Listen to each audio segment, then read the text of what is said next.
Can you just speak to the mechanism of how humans start to believe ideas? Is there something interesting to say there from your thinking about it? How idea is born and how it takes hold and how it spreads and how it competes with other ideas? First of all, ideas are an independent force in history. Marxists tend to deny that.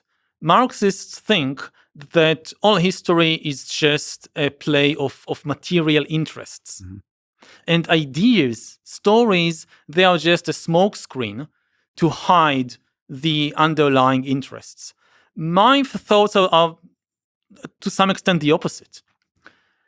We have some biological objective interests that all humans share, like we need to eat, we need to drink, we need to breathe. But most conflicts in history are not about that. The interests which really drive most conflicts in history don't come from biology. They come from religions and ideologies and stories. So it's not that stories are a smokescreen to hide the real interests. The stories create the interests in the first place. The stories define who are the competing groups.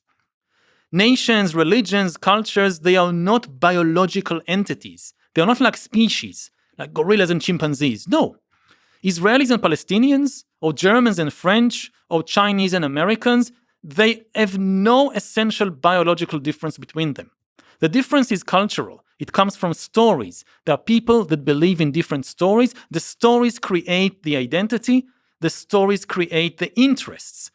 Israelis and Palestinians are fighting over Jerusalem not because of any material interest. There are no oil fields under Jerusalem. And even oil, you need it to realize some cultural fantasy. It doesn't really come from biology. So the stories are independent forces. Now, why do people believe one story and not another? That's history. There is no materialistic law. People will always believe this. No. History is full of accidents. How did Christianity become the most successful religion in the world? We can't explain it. So Why this story about Jesus of Nazareth and not, the Roman Empire in the 3rd century CE was a bit like, California today. Like so many sects and subsects and gurus and religions, like everybody has their own thing. Yeah. And you have, thousands of different stories competing. Why did Christianity come up on top? As a historian, I don't have a kind of clear answer. You can read the sources and you see how it happened. Oh, this happened, and then this happened, and then Constantine adopted it, and then this, and then this. But why? I don't think anybody has an answer to that. If you rewind the movie of history and press play, and you rewind and press play 100 times, I think Christianity would take over the Roman Empire in the world maybe twice out of 100 times. It was such an unlikely thing to happen. And it's the same with Islam. It's the same, with the communist takeover of Russia. In 1914, if you told people that in 3 years, Lenin and the Bolsheviks will gain power in the Tsarist empire, they would think you're utterly crazy. Lenin had a few thousand supporters in 1914 in an empire of close to 200 million people. It sounded ludicrous.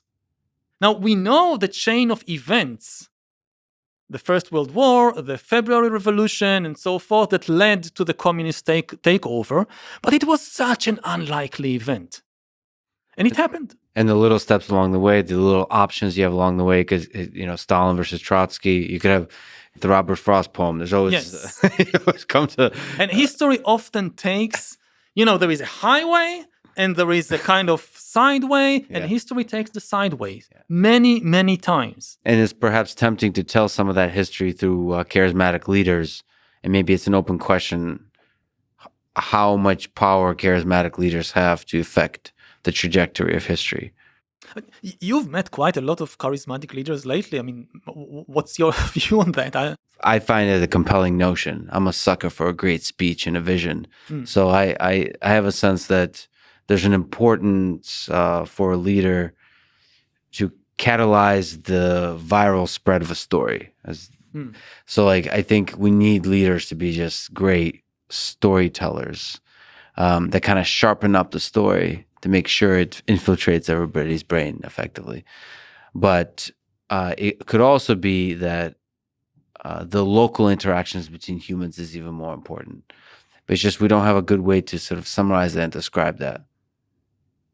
We like to talk about, Steve Jobs as central to the development of the computer, maybe Bill Gates, and you tell it to the stories of individuals like this because it's just easier to tell a sexy story that way. Maybe it's an interplay because you have the kind of structural forces that, I don't know, you look at the geography of the planet and you look at shipping technology in the late 15th century in Europe and the Mediterranean, and it's almost inevitable that pretty quickly somebody will discover America. Somebody from the old world will get to the new world.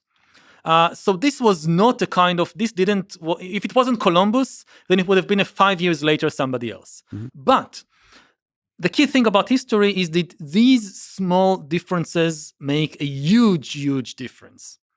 If it wasn't Columbus, if it was 5 years later somebody from England, then maybe all of Latin America today would be speaking English and not Spanish. If it was somebody from the Ottoman Empire, it's completely different world history. If you have, and the Ottoman Empire at that time was also shaping up to be a major maritime empire. If you have America being reached by Muslim navigators before Christian navigators from Europe, you have a completely different world history. It's the same with the computer. Given the economic incentives and the science and technology of the time, then the rise of the personal computer was probably inevitable sometime in the late 20th century. But the where and when is crucial. The fact that it was California in the 1970s and not, say, Japan in the 1980s or China in the 1990s, this made a huge, huge difference. So you have this interplay between the structural forces, which are beyond the control of any single charismatic leader. But then the small changes, they can have a big effect. And I think, for instance, about the war in Ukraine. There was a moment, now it's a struggle between nations.